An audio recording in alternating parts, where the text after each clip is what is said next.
Welcome to the Artistic Foodies, the show that explores life through the lens of art and food. I am Abbas Muhammad, And I'm Irfan Raidan. and today we're talking about Khamsa the Project with lead artist Guled Muse. We explore the project itself, which is centered around healing through grief, as well as Guled's personal journey through hip hop, Islam, and the arts. So make sure you listen all the way through. Guled Muse is a music producer and community organizer. He also found and directed Speak with Beats, a website and video series aimed at connecting the listeners and the creators of instrumental hip hop. He has also created community focused events including Skate with Beats, Block is Hot, and Not for Sale. Originally from Somalia, Guled moved to the US at the age of 10 and has lived in the Bay Area for over 20 years.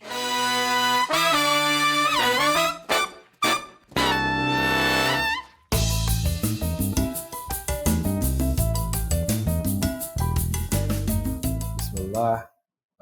Yes, my name is Guled Muse, Somali, a mystic, an organizer, a creative from the Bay Area. Grew up in Vallejo, have ties in Oakland, have ties in the city. Came to Mexico after 23 years, 24 years living in the Bay Area. And I'm on the path. I'm on the path to continuously express myself, be free, live authentic, just channel whatever Allah is providing me to give to the world. Yeah, I was born in Somalia and then came to the Bay Area when I was nine or 10 years old. You know, like when you come to a country, like you forget like how old you. It's like a new dawn. It's like your hijra, you know. So I came like around 98, and I had an uncle who was living in the Bay Area at that time, and moved to Vallejo and been in the Bay Area ever since. Nice, nice. So did you meet E40 in Vallejo? That's a part of my bucket list. He's one That's of the my important questions. yeah. Ask them the That's heavy yeah. hitter questions Thank right you, now. thank you. Yeah, I mean, I really wish I had the opportunity to meet Mac Dre. Uh, Unfortunately, he passed away. He was a cultural icon in Vallejo. He still is, especially in the NorCal region. But E40, yeah, but yes, sir. Yeah.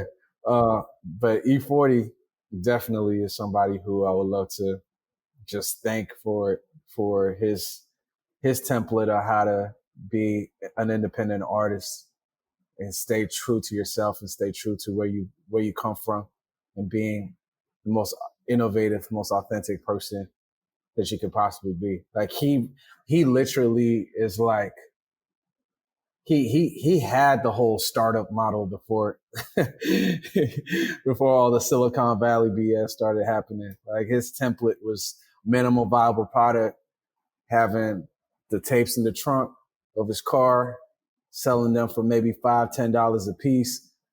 There was also legendary MCs like the likes of Too Short and many others in Richmond who were just doing the same thing to the point where the music industry didn't have no leverage on them. They were making more money than some of these artists who were multi-platinum in huge platforms, heavy rotation on MTV when they were only showing music videos. Uh, and Yeah, yeah. Nice. So but you and for them, I was just gonna say, so you grew up in the 90s in the Bay in the late Area. late '90s, early 2000s, Okay, okay. That's cool. That's cool. yeah, like around '98, and then been living there ever since. It seems like hip hop is definitely part of your roots. What influence has that had on you growing up in the Bay Area? Oh yeah, I would definitely say just being exposed to American hip hop music at that time. I remember watching Rap City on BET and just seeing just this range of regional hip hop music coming from the East Coast whether it be like the likes of Dead Prez, Black Star, Nas, Jay-Z, the Wu-Tang, to Texas with the Ghetto Boys and the Screwed Up Clique, UGK. You seeing what's going on in Florida with JT Money and the Poison Clan, Trick Daddy, the whole Slip and Slide, New Orleans, Atlanta, and then West Coast, most importantly, just also like the Bay Area. And just the Bay Area more specifically, you had a range of like hip hop sounds from mob music, where it was not rappers trying to act like they are drug dealers or how they portray themselves as gangsters. It was gangsters that were literally trying to get out and express themselves while rapping. So these were some real cats that I was listening to when I was young, but that I wasn't for the faint of heart. That wasn't my lifestyle. But like I grew up to the likes of like Hieroglyphics, raw underground hip hop collective out of Oakland, California, and just listening to them, listening to Zion I, rest in peace, Zumbi. Those brothers were so metaphysical and so spiritual with their music, but at the same time they were just raw with their lyricism, and that's what all of this kind of like. Oh, okay, yeah. So with all of that accumulated, it made me want to participate in the hip hop culture. So growing up, I didn't have the fits. I didn't have the nice sneakers or, you know, the FUBU jerseys at that time. So the only way I could truly make friends was to start rapping. So I'll never forget in English class, I wrote a rap and I rapped it in front of my whole class. And then everybody wanted to play football with me. But the funniest thing is that the football that I imagined was soccer. And then lo and behold, I was getting tackled. I didn't know how to catch the football. It was just no feet were involved. Exactly. You know how like you build up your reputation and then you lose it in a second? I almost lost it in the field. And it was around the same time that you were also on the weekends dressing up in your full-on thobe, going door to door doing dawah? Oh, when I found the masjid, I'll never forget it. It was an oasis at that time because there was not too many kids I could relate to who came from the same background as me. So being around young brothers in madrasa, just studying the Quran, studying the Hadith, also kind of debating with the imams at that time. not in a fitna type of way, but more so like let's get to the source of the matter. I think you've interpreted this hadith wrong, type of situation. I was really into the deen when I was a youth, but at the same time it was like day and night. It's like living a duality where you have this identity of being a Somali Muslim, but then also you're trying to find your way and through the school system, through your own social circles. So all of that just kind of accumulated to who I am today, especially after 9/11, when all that was going down. It was quite interesting, but regardless, I've always tried to find myself through the noise, because it's about how people are always trying to tell you who you are without trying to figure that out yourself. So hip hop was one of those modalities for me to really explore my subconscious, really explore my mind, and also just studying my history, especially learning about Sufism, learning about how that was ingrained in my culture, that opened up a new world and the esoteric aspects of the deen. There's so many different threads that are following along in the story. So yeah, I'm just like I'm a charcuterie board player. A colorful tapestry with all these different colored threads weaving through the fabric of your life. Yeah, So take us back to, so when you were rapping in high school, where did you take it from there? When did you start freestyling? I'll never forget uh, my. It was my English teacher. It was my English teacher, Mr. Bishop. I have major love for him. I don't know where he's at, but shout out to Mr. Bishop. He's an example of like a teacher that can change your life. And he was always playing the dopest underground hip hop music inside the classroom when Cash Money, in the early 106 and Park days, when they were showing Bling Bling on television, he would like play Rakim in the classroom. He'll play instrumentals in the classroom. And that's how I even like increased my scope of vocabulary.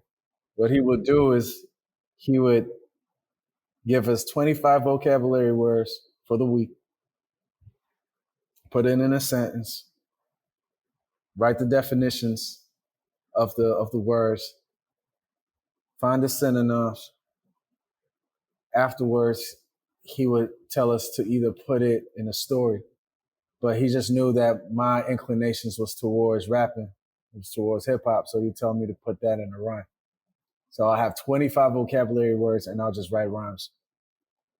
Man, that damn almost made me want to tear up for real. Like, he was a good man. He was a good teacher, a real powerful mentor. He was the one who also taught me how to freestyle too. And it's interesting you mentioned vocabulary, because I've seen this chart, and if you look up hip hop artist vocabulary on Google, you should be able to find this chart. It ranks everyone based on their vocabulary. Some of the folks that you mentioned, especially like Wu Tang, for example, Wu Tang Clan has 6,196 unique words used in their first 35,000 lyrics. Yeah, half of them So belongs to the Jizza, the genius, and I yeah, know ASAP. I know, exactly. and then like I think ASAP Rock is the one with the most vocabulary. Yeah, he's Yeah, number that one. yeah, he's on another level. Yeah, shout outs to Definitive Jux, that whole underground movement at that time in the mid 2000s. It's just the thing about hip hop, man. It teaches you in a way that schools cannot teach you. Like, for example, there's this song called Bible by Killer Priest from the Wu Tang Clan. It was early 90s or mid 90s. And he was also, through that record, he was questioning Christianity. He was questioning the image of Christ. The first time I even knew about who Cesare Borgia was in that record. He like hip hop will make you want to do your research. So when I found out and I looked at his picture, and then I look at the picture of Christ, it's like in every church in Latin America and Africa and places that have been colonized, and you put two and two together, it blew my mind. And you will never learn that in the classroom. So I'm just talking about whether it's mental health, whether it's spirituality, whether it's organizing. It was a music that was direct. It was a music that touched the soul in a way that it it hasn't it, that no other genre has ever hit me. And so therefore, like, it's yeah, hip hop was definitely like my upbringing, yeah, throughout my childhood, and who I am today. It's really interesting you mentioned sort of like the night and day between being like a Somali Muslim, like, studying in a madrasa, reading the Quran, and then also with hip hop, taking a almost similar, like really like studying it and like reading in between the lines, and trying to get the true message of it. And you describe it as a night and day, but night and day is really part of the same cycle. These are both part of like who you are. And I think about, for example, that song "Hip Hop Saved My Life" by Lupe Fiasco. Lupe Hmm. is also Muslim. In Hmm. fact, hip hop wouldn't be hip hop if it wasn't for the Muslims. So, can you tell us a little bit about what you learned about Islam through hip hop, and how hip hop has been part of your spiritual path and your spiritual journey? I'd love to unpack. Yeah, first and foremost, rest in peace to the Jacker. He was an MC from Pittsburgh, California. He was part of the Mob Figures. He like his music in high school had kids come up to me wanting to know about the Quran. They would be like, "Hey, bro, like bring the Quran over to the class tomorrow, man. I want to read it," because he was from the streets, like he was about that life. But then he have songs like Quran. He will talk about Islam. He'll even say some ayahs before he will like start a record and spit something that was so knowledgeable and so spiritual. But then the rest of his music was about some real street stuff. And so I mean, it, Islam Islam is the Quran is rhythmic. When you think about the poets of their time, they were spitting rhymes. You know, the malakat, like they had a whole they had banners all, you know, in pre-Islamic times. They would have like banners on the Kaaba that would have like poems that were immortalized for centuries. And if and going back to like Somalis, or at least the country itself, is deemed as the nation of poets. So many poets, so many poets came out of Somalia. My great grandfather, Awowa Ayun, he was a poet himself, and uh, it's ingrained in us. Has deep roots in Africa. So there's a universal aspect to it, and that's why it's so infectious. That's why it's the biggest genre in the world, because the way Black people expresses themselves is so universal, just like Islam. So when you think about like the likes of Rakim and just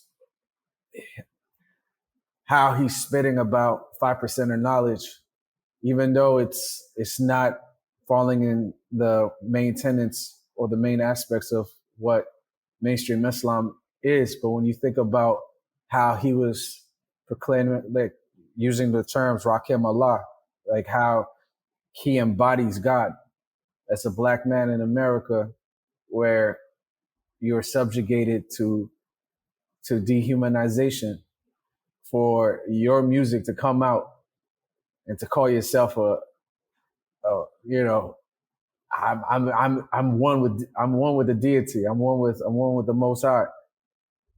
It it blew people's minds, and then like growing up listening to Mos Def, of course, Busta Rhymes, who's also a Muslim. There's so many Muslims. There's so many Muslims in hip hop, and they are some of the most influential people, especially like Nas, like Nasir. Like just even knowing that, like it's just it made me appreciate the culture even more, and finding my place here in America. Mm.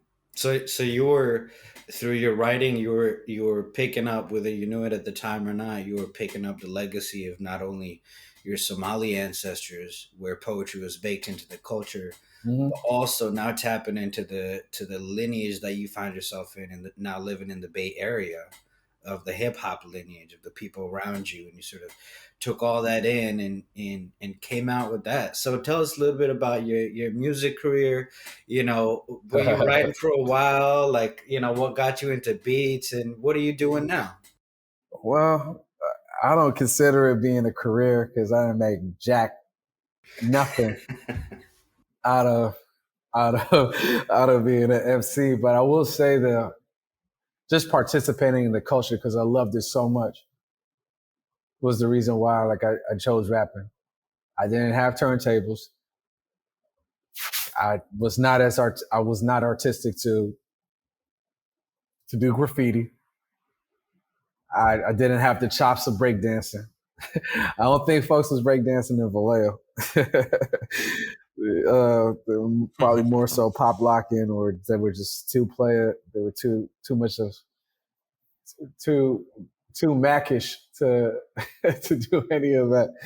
But yeah, I think rhyming just helped me just explore music in many ways, and shout out to just many of the producers who I was working with at that time who was giving me beats. I remember in college, I would just sit down and just observe them, just sample music, and from there just make a beat. So seeing that whole process gave me enough vigor to just write, to write a lot of music.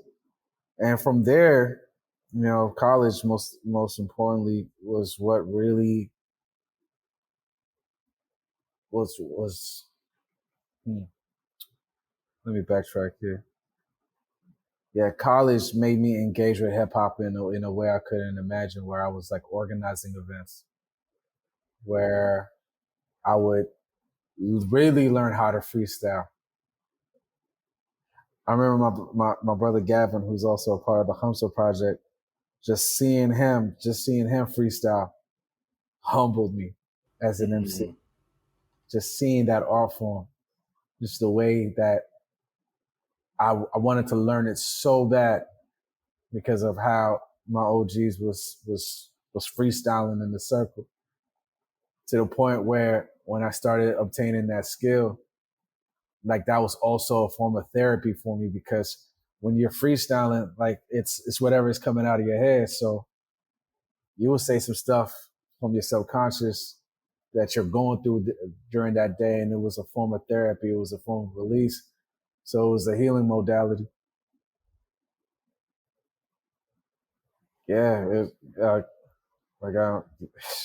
yeah, hip hop at that time during college just made me explore, but also I was recognizing talent, and I wanted to ensure that our people had platforms to hone in, because I was also performing at that time in different clubs.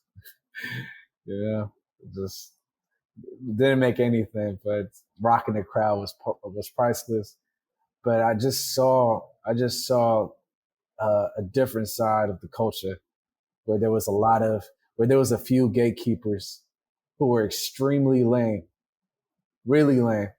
Now they're irrelevant, but like they were extremely lame to gatekeep something that was so little.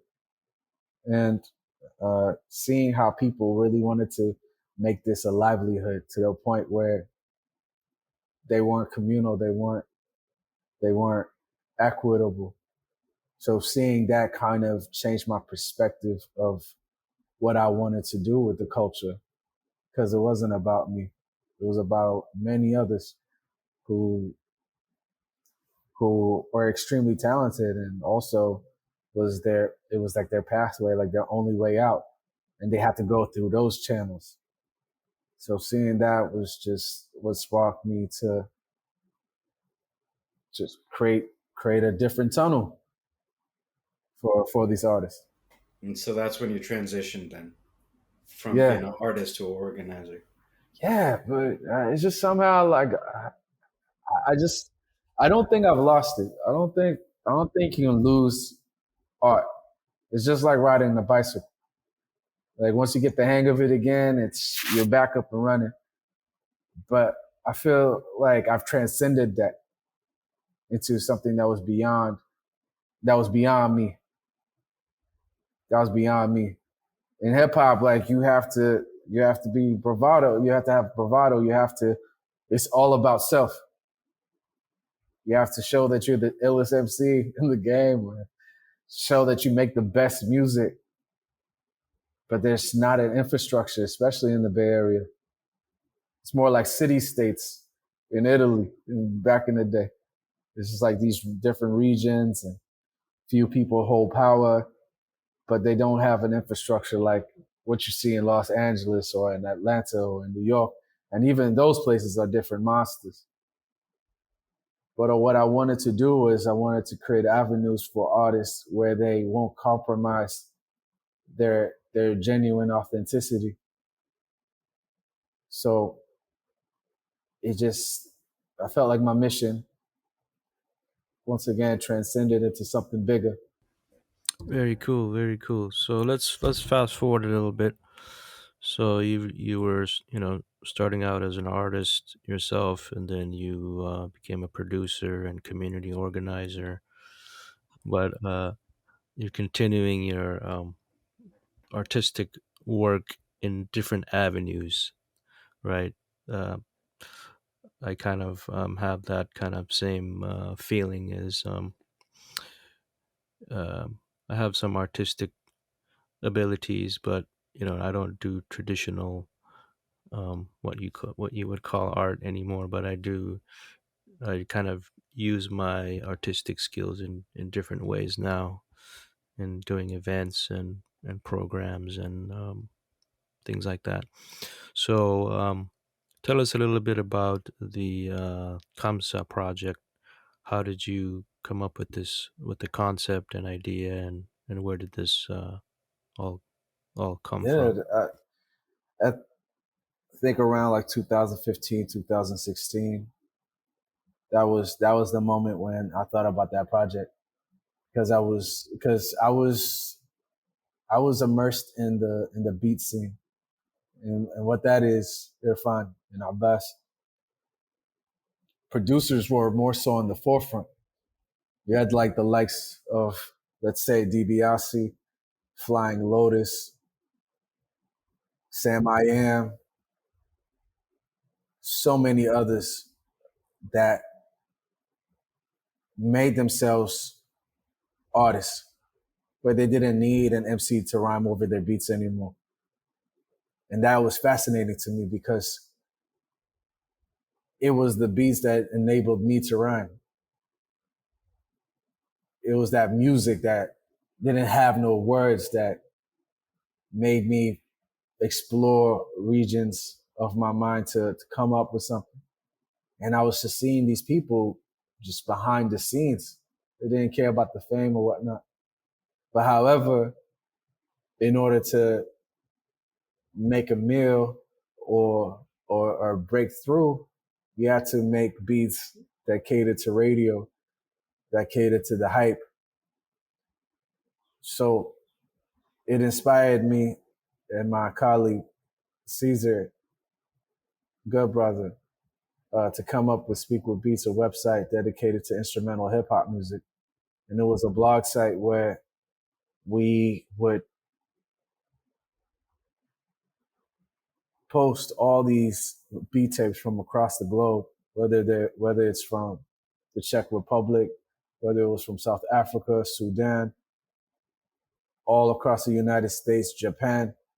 They were just, not only were we finding them, they were sending them to us, telling them to post. And it was just this, it was this, it just clicked on me. Right? It just clicked because when I was able to form that avenue, those very same gatekeepers I was mentioning to you about earlier were asking me how they could put their artist on. They were asking me how they want to collaborate. It was just, it's so foul. Man. It was just so foul. But anyway, but to see that it was a spark and it was a hope for my people. So what I wanted to do is I wanted to just like even take it a step further because a lot of the beat tapes really didn't have a theme to them. I mean, there was some, of course, you had like the likes of like Donuts by Jay Dilla. I think it's a quintessential album of of uh, of the of the 21st century. Like he's so important to hip hop music, and that album Donuts was his last album that he ever produced. He was in his deathbed making that beat tape. All he had were vinyls right next to his hospital bed and SB, I believe in SB 303, and he will sample these records, and it was a transitional record from life to death. Something that important. It was like Pink Floyd's Dark Side of the Moon. Like it's so beyond uh, it's so beyond what words can convey. to say goodbye to someone.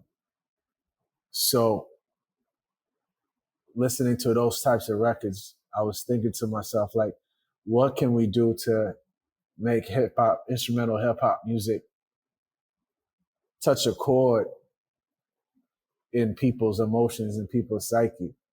So I was thinking to myself, creating an instrumental hip hop project on the 5 stages of grief where producers could emulate that that feeling of one of those stages and create like a whole EP off of it, whether it be anger, whether it be denial, sadness, depression, acceptance, all that.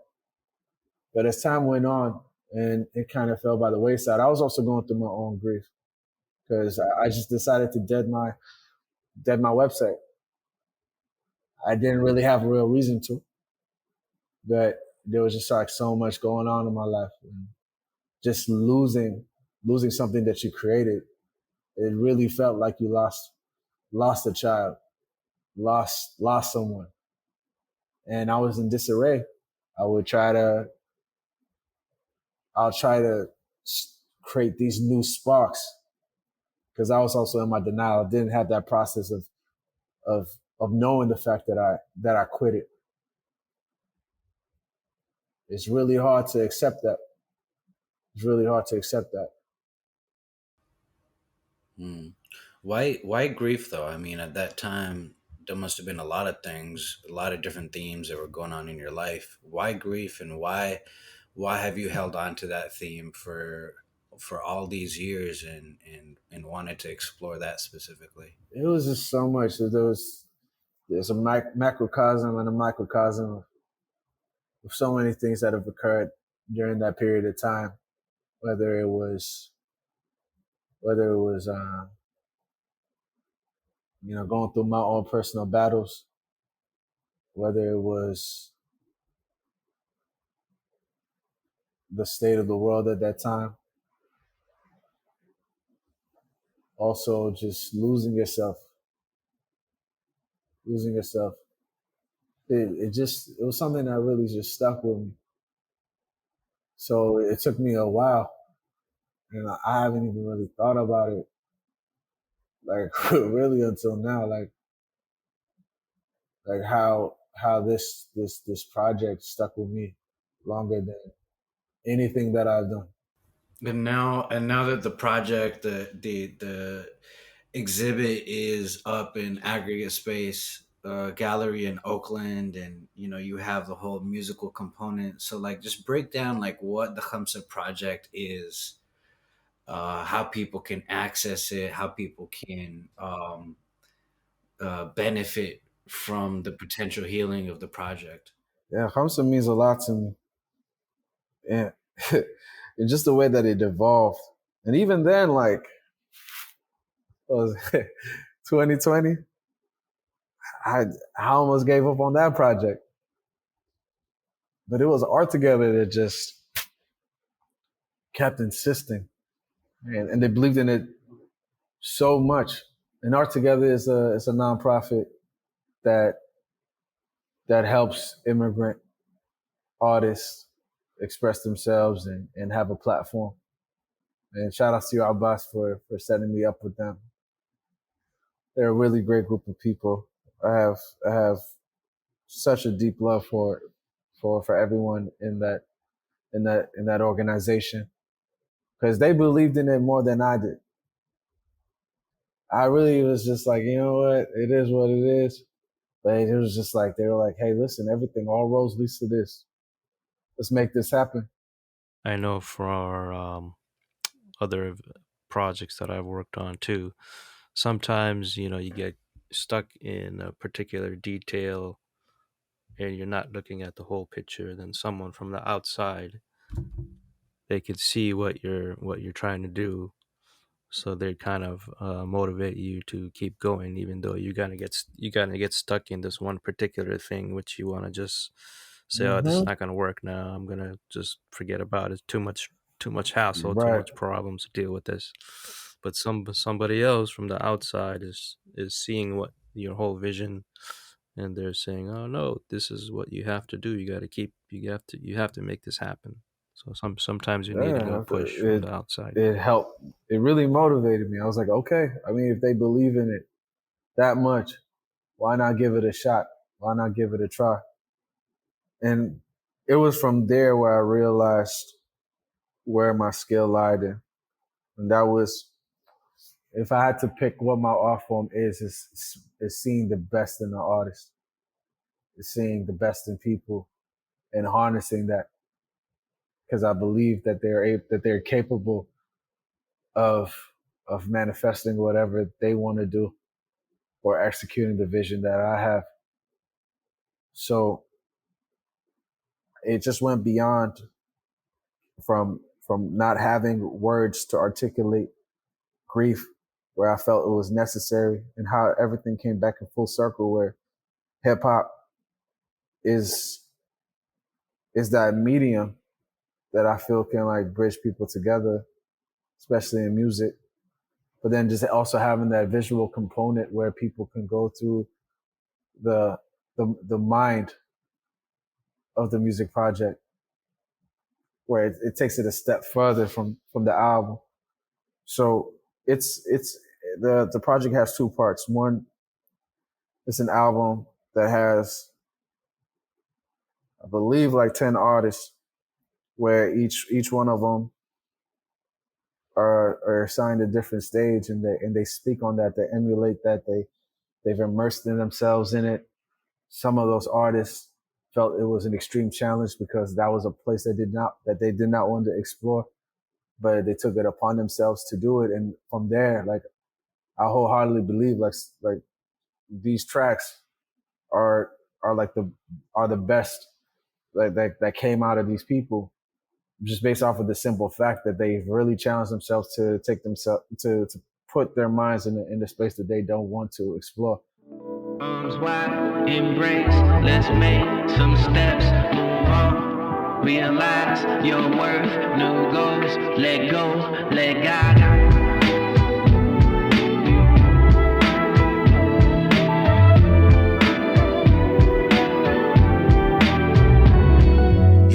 It's all coming in like waves, subtle and creeps in, looking for room to make space, and all on you when you ain't ready for it. I know it's hard to move forward. The sister, Sakina Noor, shout outs to her.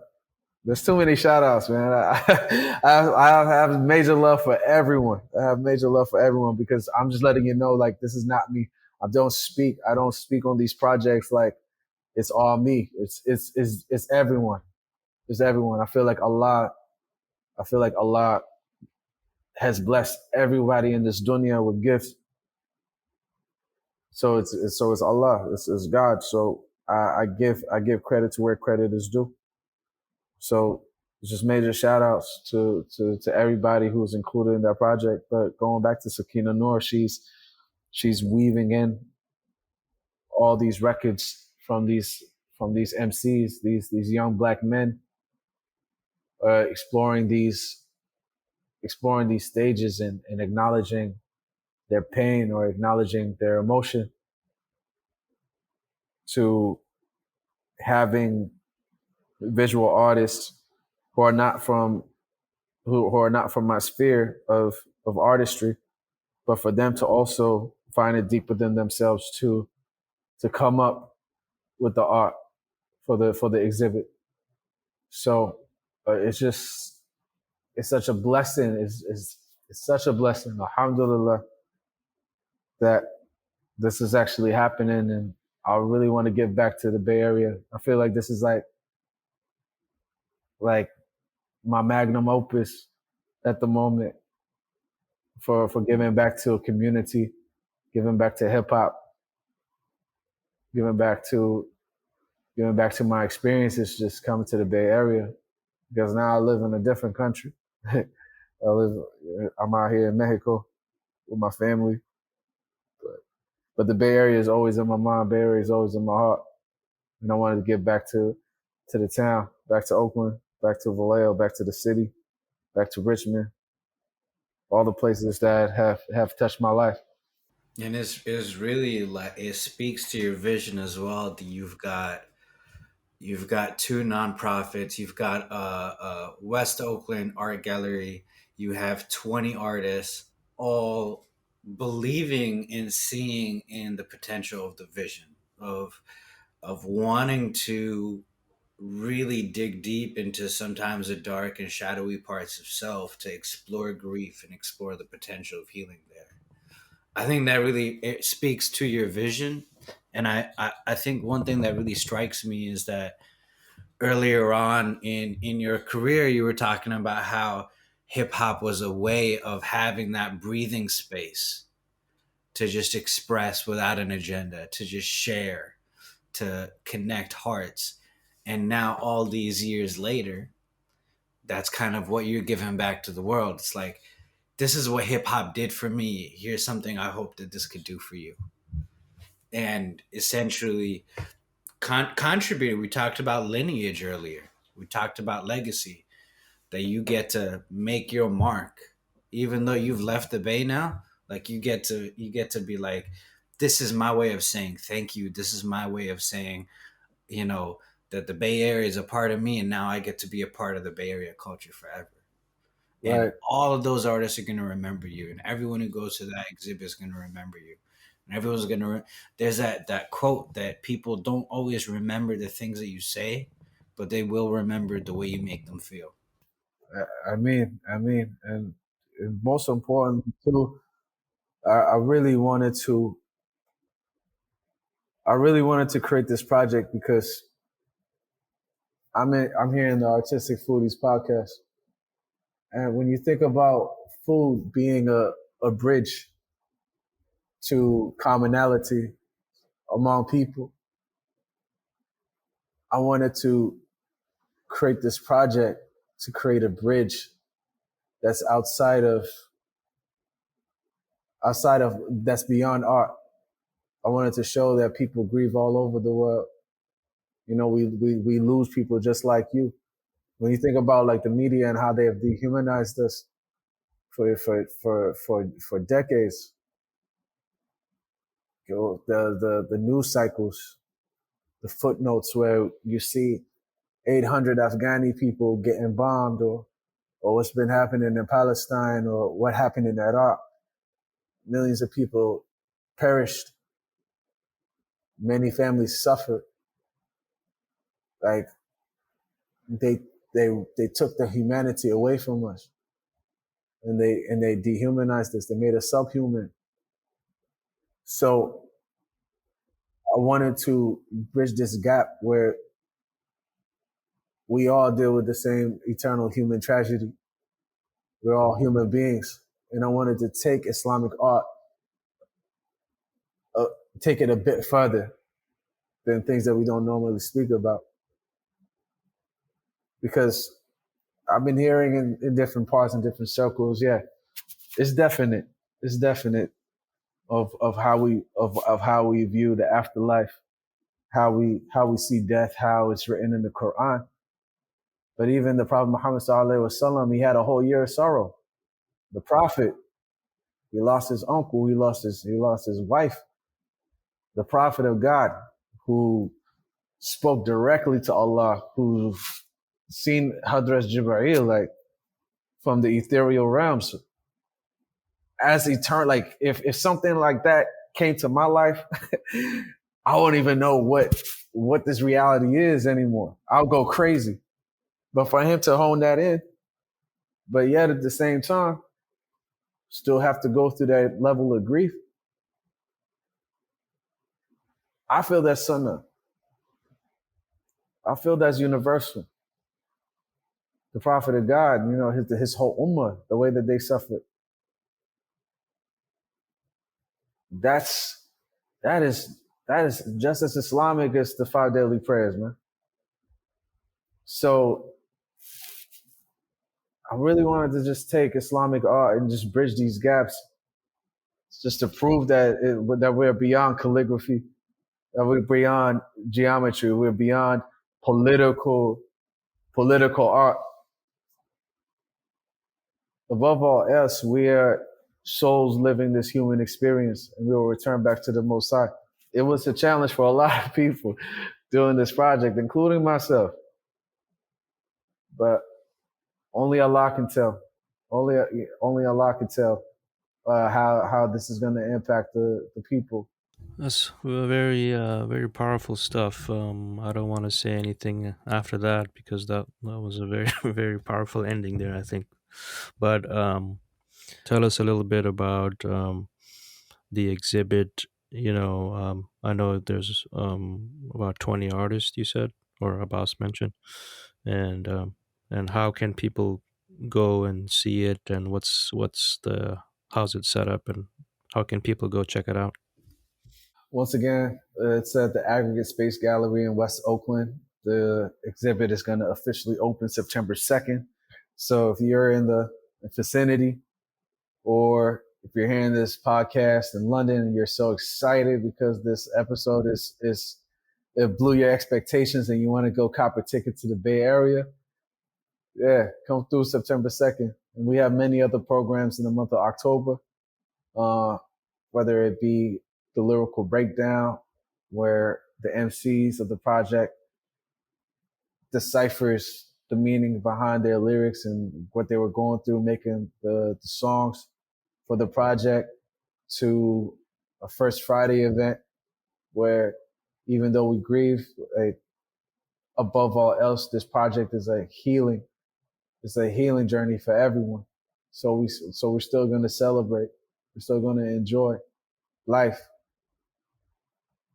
Yeah, there's just like so many programs. So feel free to check us out at the Art Together's website. Follow me on Sage Mode 1988 on Instagram. Check out the Gamma Collective, because they're just as integral to the project in all of their social media platforms. Before you go, you're gonna have to do a little freestyle here. Oh man. This is the most important part of the podcast here. Is it the most important part of the podcast? Because I heard some episodes. I didn't hear anybody freestyling in the end. Gotta leave us with a couple of bars, man. Oh man, couple of bars. All right.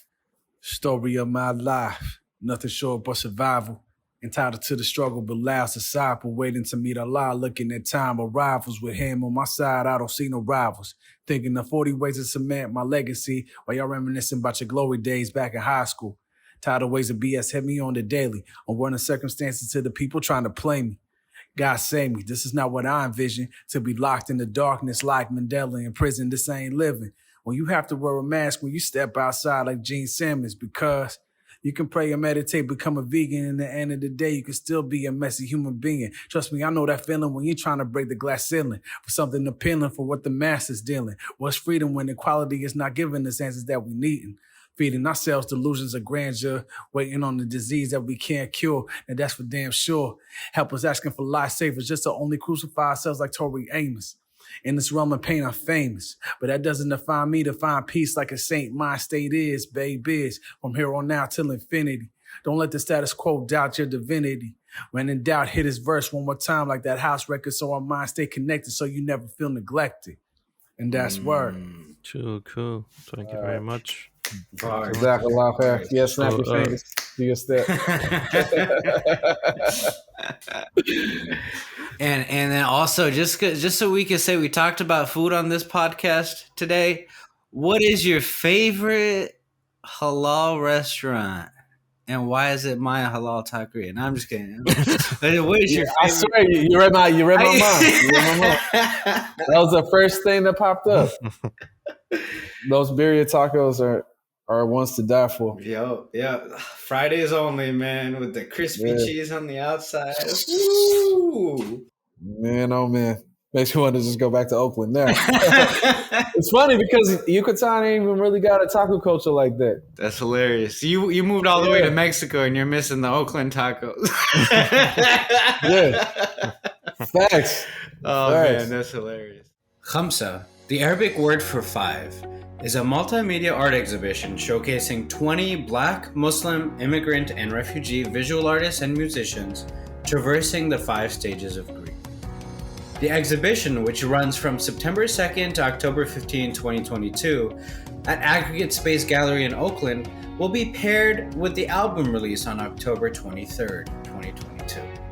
Supplementing the project is a series of conversations with the artist around art and healing, which can be found on Spotify simply by searching for Khamsa, the podcast. Thanks so much for tuning in to the Artistic Foodies. Before we go, show some love for your favorite podcast by leaving us a review on Apple Podcasts. Be sure to find us on Facebook and Instagram to stay tuned for more episodes as well as bonus content. You can have access to all of our episodes at theartisticfoodies.com.